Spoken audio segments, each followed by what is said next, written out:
di Hmm. Survei Hmm. di SMP 2. Hmm. Nah, saya ke sana.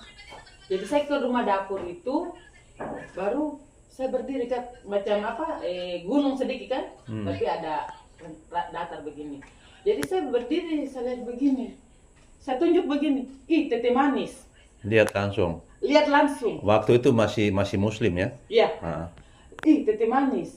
Ah, saya tetap berdiri. Terus tete manis saya lihat itu dia tidak berubah. Bagaimana bisa tahu itu tetek manis sedangkan waktu itu ibu masih Muslim? Kan maksudnya biasa lihat kan. Ya istilahnya Tapi sebelum itu sudah ada pendekatan-pendekatan ya, maksudnya mau contoh macam mungkin dengar lagu Pernah, rohani iya, kah, atau iya, mungkin iya. lihat gambar-gambar kan sudah kenal ya? Iya, Ya, seperti itu. oke. Jadi ceritanya ini beliau tidak bergerak badannya, tidak apa, langsung kan tadi tangan kanan yang pegang tongkat, ada berdiri.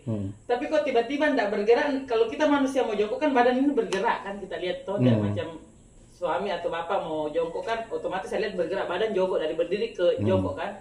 Tapi ini enggak. Kayak tidak ada sekelip mata begini langsung sudah jongkok dan tangan kiri pegang tongkat, tangan kanan kasih saya permen. Nah, saya makan itu permen satu buah kayak relaksa begitu, dikasih saya, baru sudah saya makan tuh saya langsung tersadar. Nah, jadi tersadar itu satu kali saya mau beli Alkitab ini pertama sekali saya belum baptis. Saya kepingin beli Alkitab. Mau belajar ya? Iya, sudah mulai ikut ke gereja, tapi belum baptis. Jadi saya mau beli Alkitab ini uang cuma 170, baru tidak ada beras di rumah.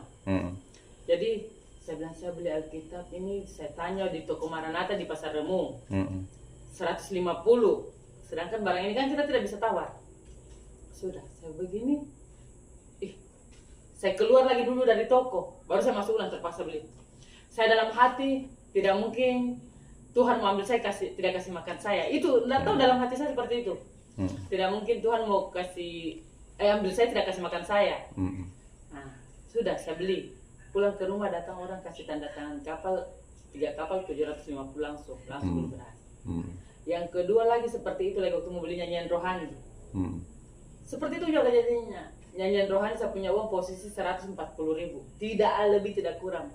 Kejadian yang sama beras tidak ada. Baru nyanyian rohani itu saya tanya begini 120. Saya keluar lagi, baru saya masuk beli lagi. Maksudnya dalam hati saya seperti itu lagi. Iya. Sudah beli begini, pulang ke rumah lagi ada lagi datang orang bawa berkas tanda tangan 2 kapal 500.000. Dan itu nyata. Oke, jadi memang begitu. Itu kan suatu contoh toh, mengikuti Yesus Kristus itu bukan seperti apa yang kita pikir, kita lihat. Ya, Yesus itu membantu kita di waktu kita susah. Nah, maka saya selalu di dalam pelayanan saya bahwa kita menyembah Tuhan itu harus yang membantu, menolong. Seperti tadi Ibu sampaikan bahwa di waktu kita perlu butuh, Tuhan hadir, Tuhan iya. Nah, itu kan sesuatu yang luar biasa. Tetapi terkadang kita dibatasi oleh pada roh dunia, yaitu iblis roh itu. Akhirnya mencuri, mengambil kita punya kemurnian, mengambil kita punya sukacita, mengambil kita punya kedamaian. Akhirnya membuat kita hidup dalam dilema, kekhawatiran, kecemasan, ketakutan yang selalu menghantui kita. Tetapi dengan contoh yang tadi sudah Tuhan berikan kepada ibu itu memberikan harapan bahwa mengikuti Yesus itu untuk makan minum sudah Tuhan siapkan. Iya. Tinggal bagaimana caranya kita menjalankan saja dalam kehidupan sehari-hari.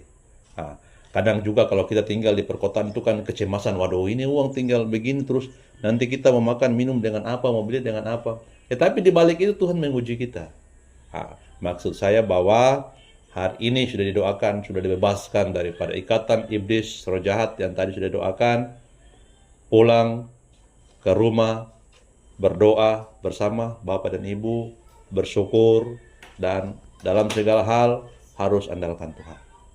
Iya, karena ini bukan bukan istilahnya bukan Muslim yang diinjili, tetapi dengan sendirinya Tuhan sendiri datang mengajak, dan ketika dia datang itu dia tidak kasih tinggal, dia tunjukkan contoh mengikut saya itu seperti ini. Baru yang saya lucunya pas saya baptis mau CD ini katekisasi Yang lain kan memang terlahir dari Kristen. Sementara saya sendiri yang dari Muslim. Itu yang bikin saya bangga waktu Ibu Pendeta Helga Bundam lihat hasil dari jawaban-jawaban katekisasi kami, saya dapat peringkat ketiga.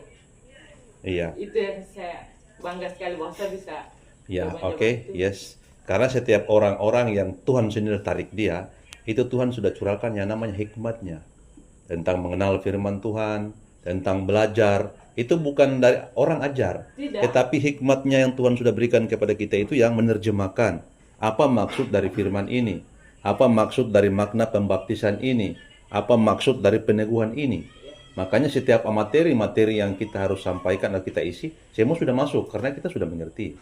Nah, padahal kalau dibilang bahwa ini bukan Kristen dari lahir, tetapi ini Muslim yang Tuhan panggil. Baru waktu itu kan sekarang orang katekisasi 6 bulan, ada yang kami itu hari cuma 3 bulan.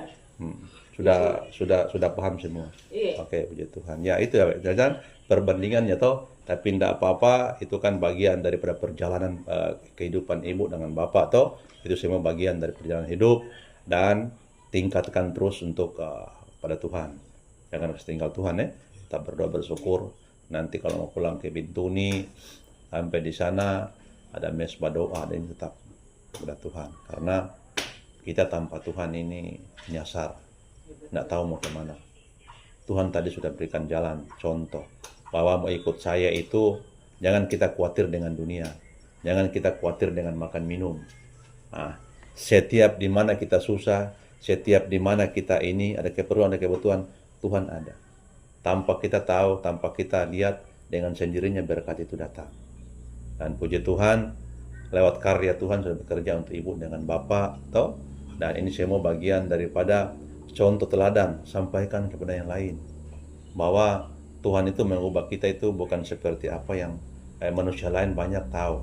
Tetapi setiap orang-orang yang bergabung dalam Yesus Kristus itu, semua itu bukan daripada orang lain, tetapi Tuhan sendiri yang menarik kita untuk kita mengenal. Supaya lewat pengenalan kita kepada Tuhan itu menjadi satu contoh teladan ya. Tapi memang biasa begitu, kalau dulu orang hidup dalam kegelapan, orang hidup dalam kekacauan, dalam hidup berbagai macam sihir, perdukunan, berbagai macam hal-hal buruk, itu